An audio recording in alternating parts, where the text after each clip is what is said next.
Baru-baru ini, Donald Trump lagi-lagi bikin manuver yang bikin heboh di Timur Tengah.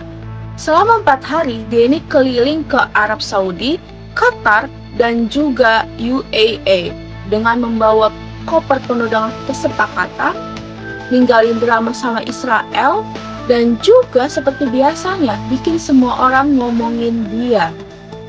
Tapi, kunjungan kali ini bukan cuma soal pamer kekuasaan atau bisnis gede-gedean. Ini tuh menjadi titik balik buat posisi Amerika Serikat di kawasan yang paling panas di dunia. Oke, kalau gitu kita breakdown 7 hal penting dari tur diplomasi Donald Trump berikut ini.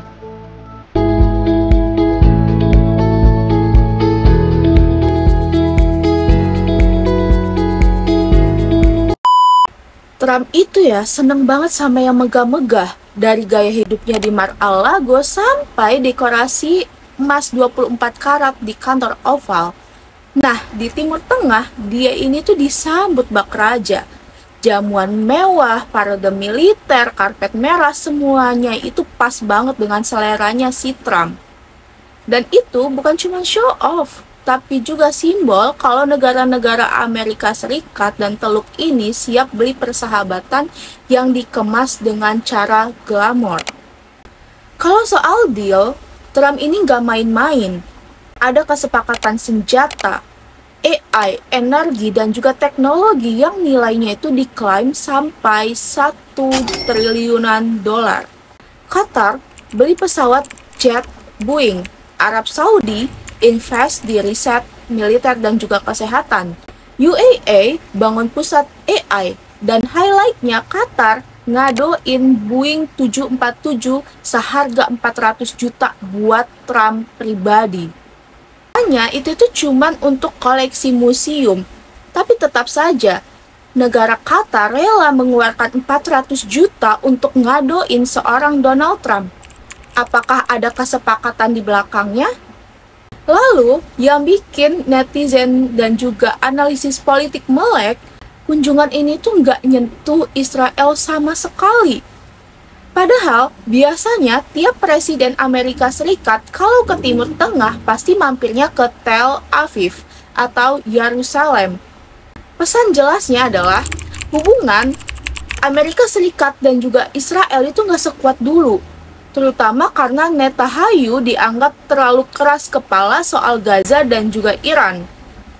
Pemerintahan Trump sekarang kayaknya mau bilang, bro, lo itu bukan satu-satunya teman kita di sini. Sementara itu di Gaza, situasi makin parah. 2 juta warga Palestina krisis pangan, ancaman kelaparan, dan di dunia internasional bilang ini tuh udah termasuk kategori genosida. Tapi, selama kunjungan, Donald Trump gak fokus bahas itu, malah bilang mau bikin Gaza jadi zona kebebasan ala Amerika Serikat. Serius, zona kebebasan padahal lagi dibom tiap hari. Yang bikin kagetnya, Donald Trump ketemu presiden sementara dari Suriah, yaitu Ahmed al-Shara, orang yang sama disebut Israel sebagai teroris berjas. Tapi, Trump malah bilang dia ini punya potensi. Bahkan, Trump juga berjanji mau longgarin sanksi buat Suriah, asal mau ngebangun hubungan diplomatik sama Israel dan mencoba perangi kelompok militan. Ini tuh jelas langkah yang berani ya, bisa bikin Washington makin panas.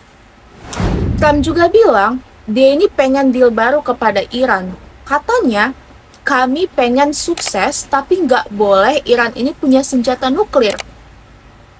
Tawaran ini tuh dikasih waktu. Kalau Iran nolak, siap-siap aja dapat tekanan ekonomi secara maksimal. Tapi, Trump nggak ancam perang ya. Artinya, pendekatan ini tuh udah nggak sekeras dulu. Kayak lebih bisnis atau habis.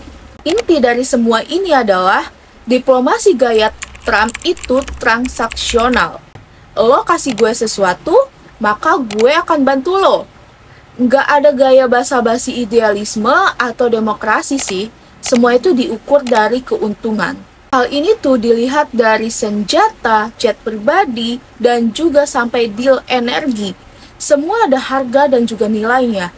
Dan Trump mainkan semua itu dengan gaya real estate deal maker kayak zaman dia di TV dulu.